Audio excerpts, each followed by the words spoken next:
What's going on, everyone? Alex here and welcome back to the channel. Today we are discussing speed boosters. More importantly, we are discussing Metabones versus Viltrox. I'm gonna break down these speed boosters into three categories: build quality, image quality, and overall price. So let's go ahead and jump into build quality. When you open up the Viltrox speed booster, right off the bat, you can tell that it's decently made. It's made of metal. It doesn't seem too cheap. That is until you put it on the Pocket 4K. Right when I put it on the Pocket 4K, I was incredibly disappointed. It is so loose.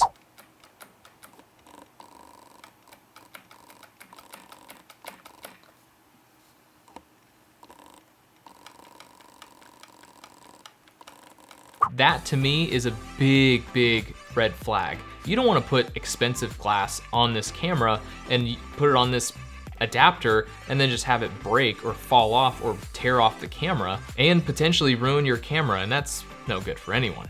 On to image quality. How was image quality? It wasn't that bad, actually.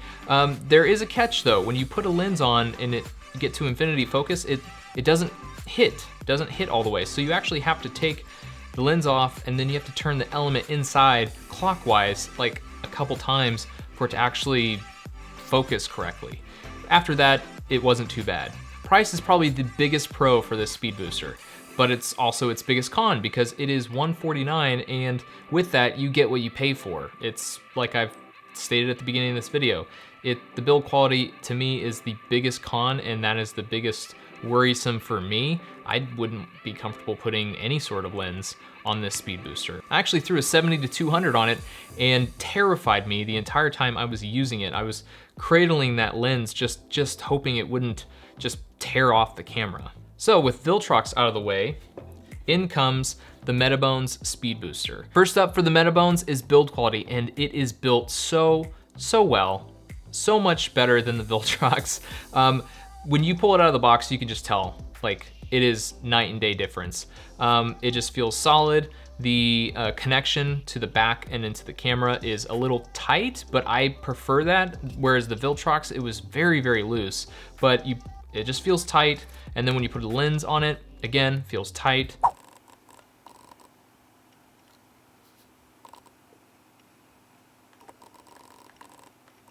I just had no problem with the build quality. I was very, very pleased with the build quality of the Metabones.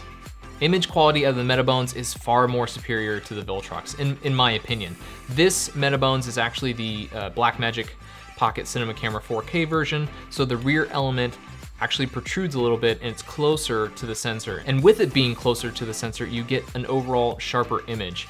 And I mean, again, the image quality, I cannot be more happy with the Metabones than the Viltrox. And finally, on to price for the Metabones. That is probably the biggest con for a lot of people. Currently sitting at $649, that's a lot of money to a lot of people. But if you are going to be rigging out your Pocket 4K, you're gonna want the best quality attached to that camera. And in my opinion, the Metabones is worth every penny. All the reviews I saw on the Viltrox paired with the Pocket 4K, the users said the build quality was just fine. That wasn't my case, and that goes to show you that there is gonna be a lot of inconsistencies with the build quality on the Viltrox versus the Metabones. The Metabones, you get what you pay for. All the reviews I saw, everyone said the build quality was top-notch, solid. If you want excellent quality, then put your mind at ease and get the Metabones. If you're on a really tight budget, then maybe you should risk getting the Viltrox. And you might be one of those users who get one that's built fantastically and fits amazingly on the Pocket 4K. But me, I'm not gonna take that risk. Well, that wraps up this review on speed boosters, Metabones versus Viltrox. If you enjoyed this video, subscribe if you aren't already. Tap the notification bell so you can be notified when I upload a new video. And if you liked this video, give it a thumbs up. Until next time, shoot to create.